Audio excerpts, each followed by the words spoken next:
Anatomical landmarks of mandible. The anatomical landmarks of mandible is divided in limiting structures or peripheral structures and supporting structures. Supporting structures are then divided in stress-bearing areas and relief areas. The markings will be done limiting structure by red, supporting by green, and relief with violet. Moving to the limiting structures, just like in maxilla, this is the labial frenum. This is labial frenum. This is the buccal frenum.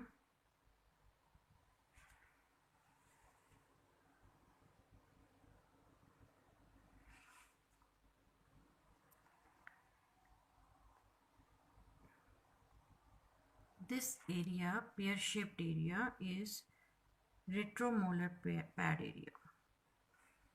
This one, this whole area, it's a retromolar pad area. From labial frenum to buccal frenum, this space or the sulcus area is buccal vestibule.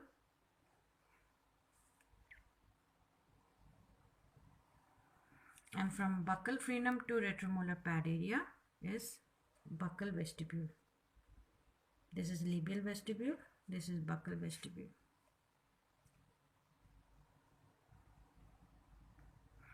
Similarly, this is the labial aspect, this is the lingual aspect, this one is the lingual aspect. So, lingual frenum, this is the lingual frenum. And the either side of the lingual frenum, this sulcus area is alveolingual sulcus. This whole area.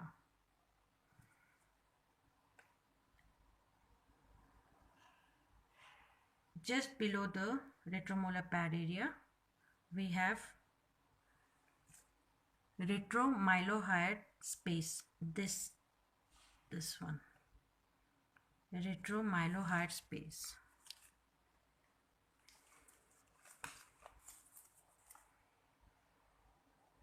This one is retromylohyoid space.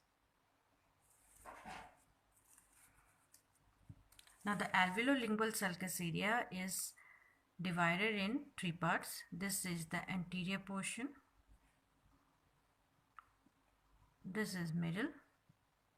And from here to the retromylohyoid space is the distal portion of the alveolingual sulcus.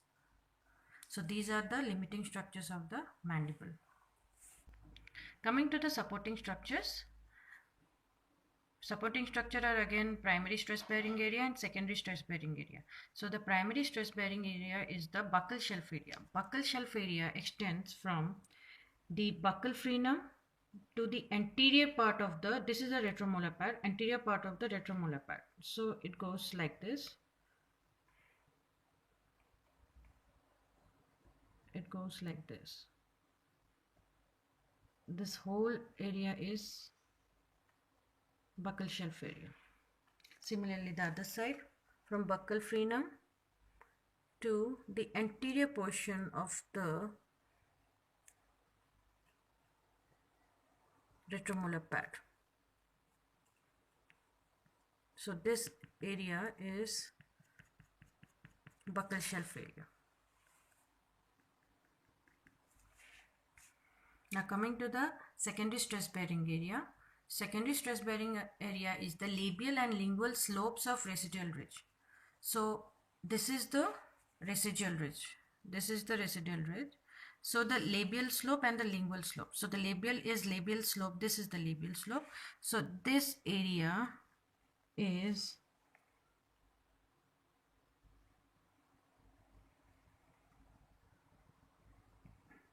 the secondary stress bearing area. The labial slope, not the bony crest portion, this. And similarly lingual slope, so this is the lingual slope just above the alveolingual sulcus. This area is the this area above the alveolar-lingual sulcus, the slopy part is the secondary stress-bearing area. So this one.